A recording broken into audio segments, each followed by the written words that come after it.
Hello, my friends in the waste industry. All right, today's topic is a big one: hydraulic hose and fittings. How to avoid hose failures.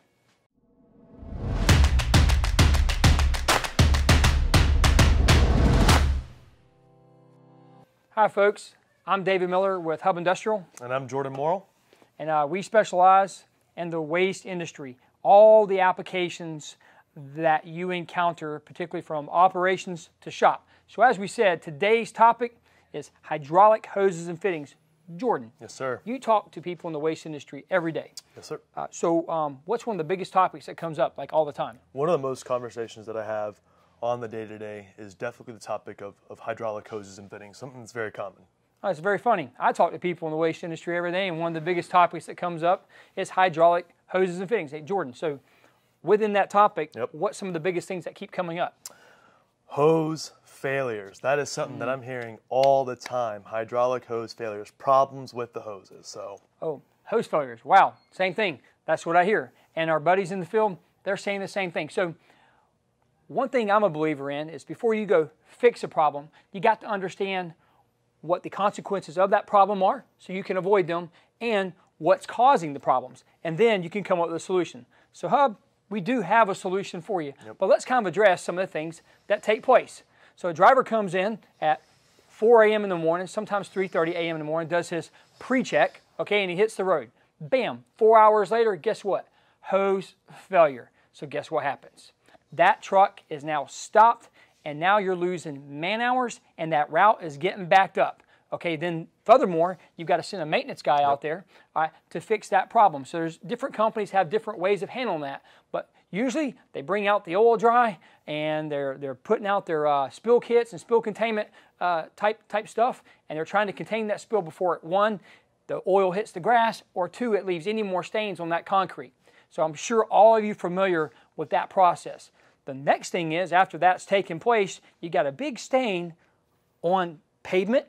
You got a big stain in somebody's parking lot or something. Worst case scenario is that fluid hit the right-of-way, which is grass. That could bring up EPA issues, or it's a parking lot that you're having to pay to replace. So all these things are issues that come up when you're dealing with a hose failure in the field. Jordan, is that what you've heard? Oh yeah, absolutely. EPA fines, man hours on the job, fixing the issues. So common things, David, hear it all the time. Oh yeah, absolutely. Okay, so now, what are causing these problems? Okay, so here's what we've seen.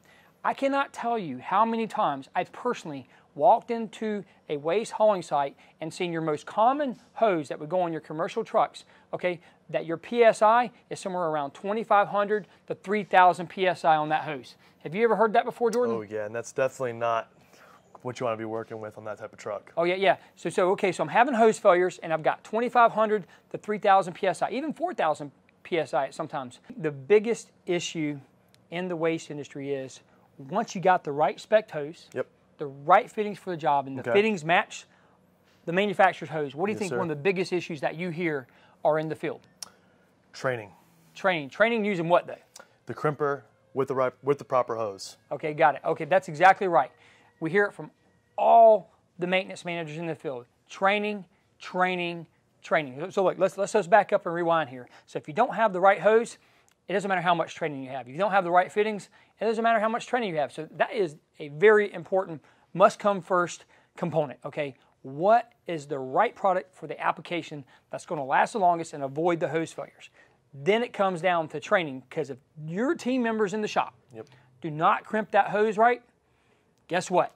Doesn't matter how good of a hose you got, you're going to have hose failures in the field. So once you got everything else in place, you got great hoses, great fittings, you've got a crimper in your shop. Jordan, what's another thing that seems to come up like 3 or 4 months after the fact? A service truck crimper, guys. Oh yeah, you said it, right? Every time, right? Everybody focuses on the shop, and guess what? Oh, 4 months later, I need a service truck crimper.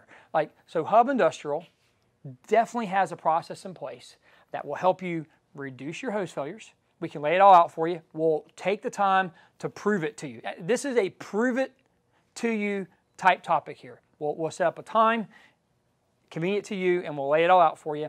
And we address everything up front that we know you're going to need. So you're going to need a crimper for your shop. You're going to need the right hydraulic hoses and fittings. And guess what? the system we have, you don't have to retrofit everything on your truck to make that switch. You do not. Nope. That's one of the biggest questions that are out there. And guess what? Oh yeah, we're going to go ahead and address the service truck crimper right out the gate. So please, please, please, please give us a call, and we'd be glad to set up a time convenient for you and your team. It doesn't matter if we give the presentation 2 or 3 times, and we'll lay it all out for you, and we'll work hard to prove that this system will help you reduce a big issue in the waste industry, and that's the reduction of hose failures. Have a great week. See you later. Take it easy, guys.